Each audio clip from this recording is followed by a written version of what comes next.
Hello ladies and gentlemen, I'm Adrian from Rabona TV and welcome to the MLS Review, where we look at all the action from this past weekend, add some of our own commentary, not commentator commentary, well maybe I could do a rendition of that in the future. I mean, I'm pretty sure I could do a better job than the "It's in the net! It's in the net!" guy. That guy's the worst. No offense, dude, but I don't really prescribe to your style. But I'm getting off track here. If you're an MLS fan and you're finding us for the first time, then be sure to hit that subscribe button so you can join us every Monday evening for a little MLS talk. Cool? Cool. So, week two of the MLS season, where we saw some teams get a shot at redemption after an opening week loss. Some teams had a chance at extending their unbeaten run, and others made their season debut. We'll start in Columbus for their match against the Impact, two teams that had played in week one, but with differing fortunes. As an Impact fan, I was pretty nervous going into this one, considering how frail our right-hand side looked against Vancouver and how strong Columbus looked against Toronto. I felt encouraged though, as early on, Montreal had a shot go off the bar after just 7 minutes, but sure enough, 10 minutes in, and Jukka Raitala gives away a penalty for his old team. Higuain slotted that home in what was his 150th MLS regular season appearance. Congrats to him, that's a huge milestone. Also, that penalty was his 50th MLS goal, so congrats all around to Rico. 3 minutes after that, another set piece and another goal for Gyasi Zardes and Columbus, who made it 2 for 2 in the MLS so far. Really interested to see how he does for Columbus in the run-out, as many were suspecting that he wouldn't be able to fill the void left by Ola Kamara. So far, so good in my opinion. 2-0 down just 15 minutes in, it was time for a little self-reflection. And whatever Remy Gard said to the Impact at halftime worked, as they clawed their way back to 2-2 thanks to Nacho Piatti, the other most skilled player in the league, and a ridiculous strike from Raheem Sterling, I almost said, Edwards. He slammed that one on the first time side volley and it was just perfection. And that was it, 2-2. Great work, everyone. Job done. Well done, Montreal. Not. After doing so well to earn themselves a point on the road from 2 goals down, a clumsy, unlucky penalty was given in stoppage time, and Zardes took his tally to 3 goals in 2 matches, giving the crew their second win of the season. Things are looking up in Columbus, at least on the pitch. And despite 2 losses in a row to open the season, things aren't so bad for Montreal either. They show that they can score. The defending was a bit better, and off the pitch, there are rumors of 28-year-old Lanús winger Alejandro Silva signing soon, perhaps a deal for Lee Nguyen of the Revolution, and French defender Rudy Camacho. All necessary signings, to be honest with you. And hey, speaking of New England, they hosted the Colorado Rapids in what was the Rapids' first match of the season, and a chance at the aforementioned redemption for the Revolution. But again, this was a pretty brutal match to take in, and despite New England coming out on top 2-1, many New England fans seem to acknowledge that this was more Colorado's mistakes that killed themselves, rather than New England getting a deserving 2-1 win. For example, just after the half, a complete defensive quandary led to Diego Fagundes having acres of space to shoot. But his shot was right at Tim Howard. Lucky for him, Tim Howard had an awful day and it managed to slip right through his legs. That was Fagundes' and New England's first goal of the season. Respect. But no respect will be given to Jack Price though, as he completely blew a chance to make it 1-1 from the penalty spot. However, gotta give it up to Matt Turner though, as he's been the star performer for New England this season. He saved the penalty, and then luckily, Price blew the shot over the bar. The rebound over the bar, I mean to say. And then Colorado began to really pour it on, and they were rewarded in the 65th minute when a peach of a ball from Blumberg found substitute and rookie Nicky Jackson, who nodded it past Turner. That was a brave header. Send it to stoppage time, Chris Tierney hits his direct free kick strategically off of the head of one of the men standing in the wall. Thankfully for Tierney, Tim Howard was a pedestrian in this match and he just waved the ball into the back of the net. Where have your reflexes gone, man?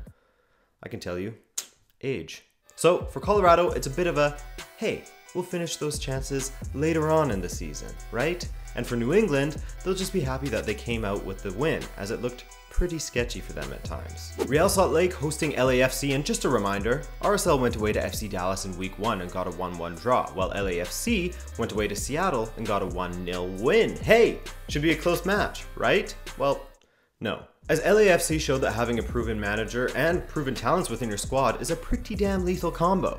Let's take it from the top. It took LAFC just 5.5 minutes to come close, with Vela rounding Ramondo, only for Phillips to make a nice kick save. Well done to the left back.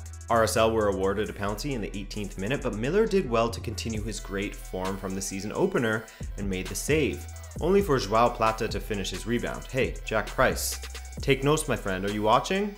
That's how you do it. But they couldn't hold back LAFC forever, as on 29 minutes, Diego Rossi scored his second of the season and the second in LAFC's franchise history. He's going to be one of the players to watch this season, and in this game. 3 minutes later, LAFC did their best to replicate the play of the 08-09 Barcelona team with some tiki-taka football that ended with Beitashour squaring to Latif Blessing for the tap-in. Unfortunately though, looking at the replay, Blessing was ahead of the pass, so it should have been offside. But regardless, it played no big part in this match as a whole. It still wouldn't have been close as LAFC were dominant, at least in the dangerous chances category. After the half, Beitashour again cut the ball back to Benny Feilhaber, who was all alone on the 6-yard box to just guide the ball past Raimondo.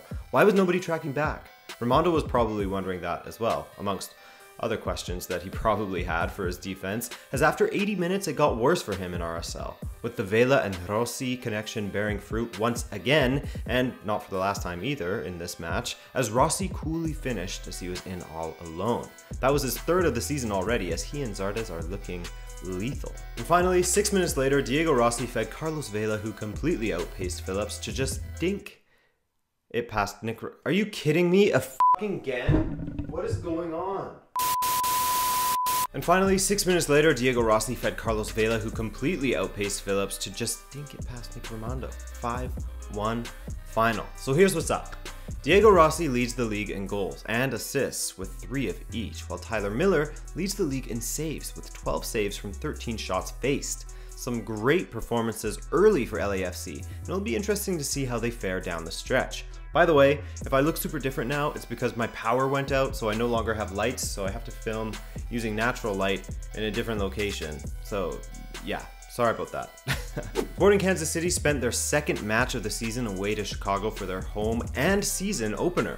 The fans of Chicago barely had enough time to finish their pre-game food before Felipe Gutierrez headed in a rebound into a, well, relatively open net. Gutierrez is a new arrival at SKC, by the way, and that was his first goal for them from his second appearance. Watch this space though, because this was a wild match. Ready? Chances went in both directions until the 44th minute when Saloy cut back for Johnny Russell, the Glaswegian, who fired home his first MLS goal in his first MLS start. After that, Chicago woke up with a vengeance, as Bastian Schweinsteiger rolled back the year, splitting between 2 SKC defenders and sending a perfect cross into Alexander Katai. Again, his first goal in his first match for the Fire, and 4 minutes later, Nemanja Nikolic picked up where he left off last season, making it 2-2. Then 6 minutes after that, Vincent cut back to Nikolic, who scored again.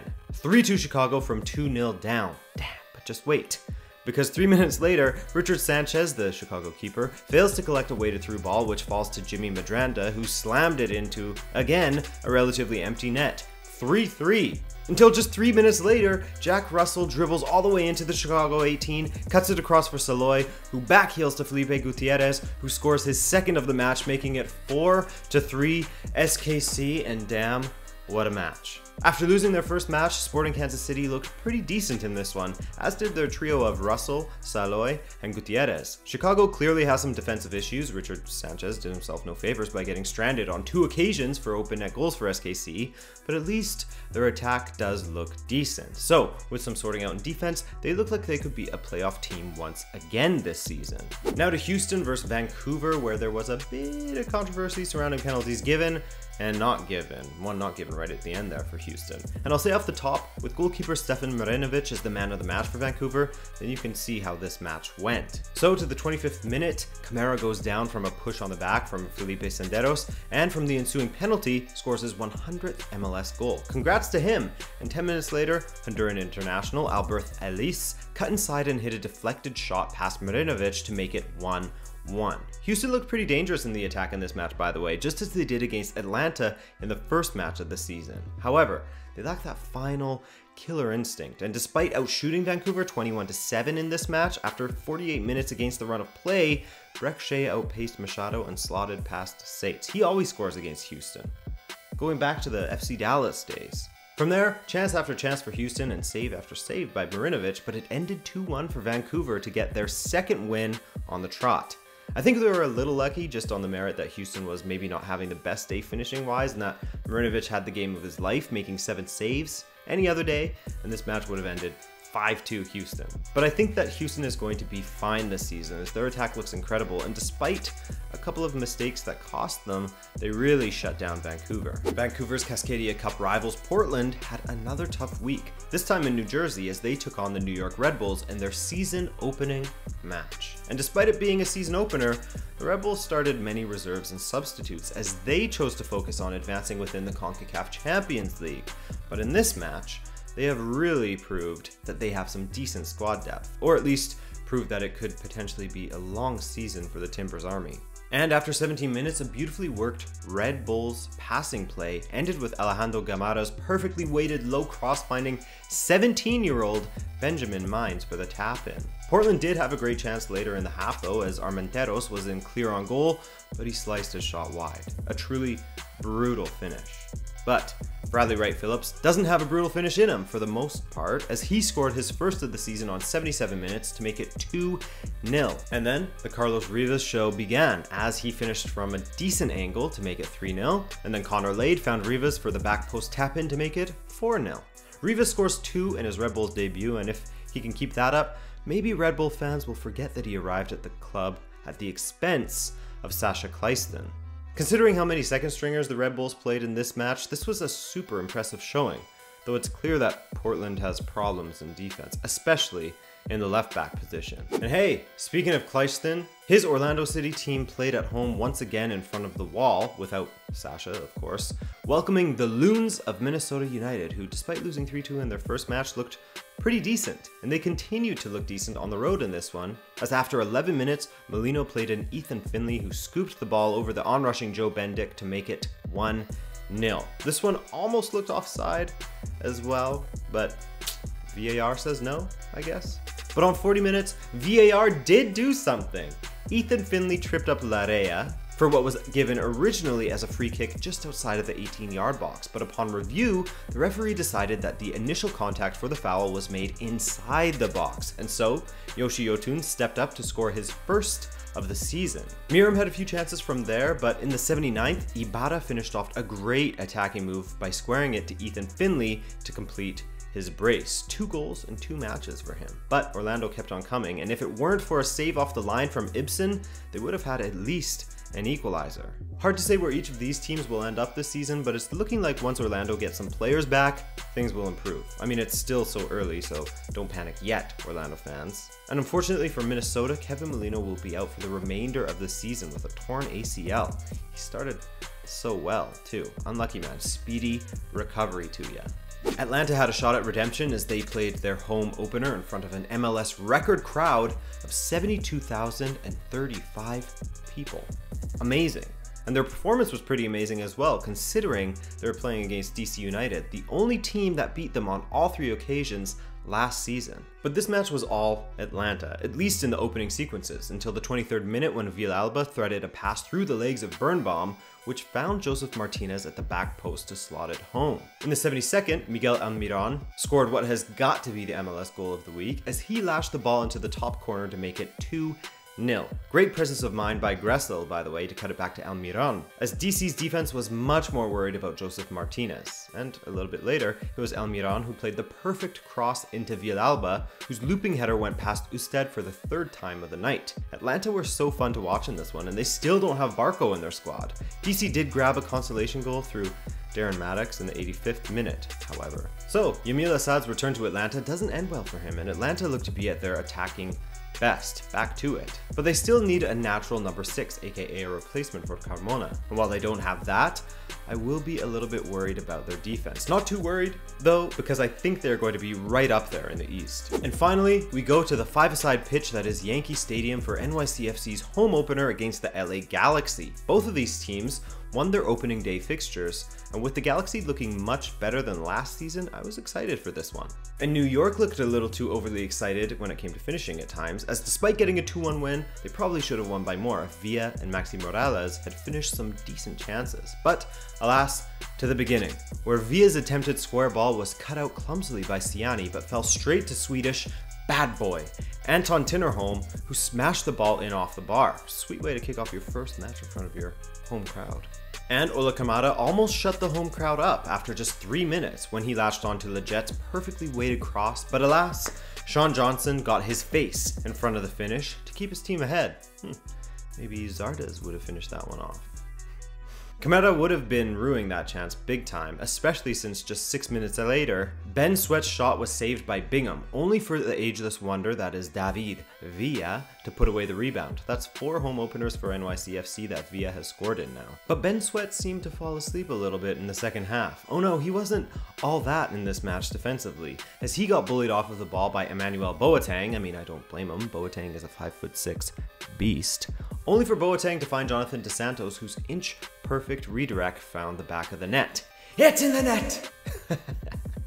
I love that, I couldn't help it. Other than that, as I said earlier, NYCFC blew a few chances. Ashley Cole got sent off for a second yellow, and the match ended 2-1 with NYCFC retaining their perfect record and LA suffering their first loss of the season. And that was it for the matches this week. Really looking forward to next weekend where Montreal and Toronto face off. That's probably the highlight as far as rivalries go, and that's always an intense match. And it will be interesting to see if Toronto field their first team players, considering they have the CONCACAF Champions League to worry about. But I feel like they will. I feel like they'll play the big guys. Anyways, I'm definitely going to try to catch those CONCACAF Champions League matches. Here's hoping the MLS teams left in the competition come out on top. This is the one time you'll see me cheering for Toronto, and it's only for the MLS's sake. It's not for you, Toronto. It's for the MLS. Alright guys, thanks again for watching this video, and I hope you enjoyed it. My name is Adrian. Hit that subscribe button if you're new around here, and we shall see you in the next video. Peace.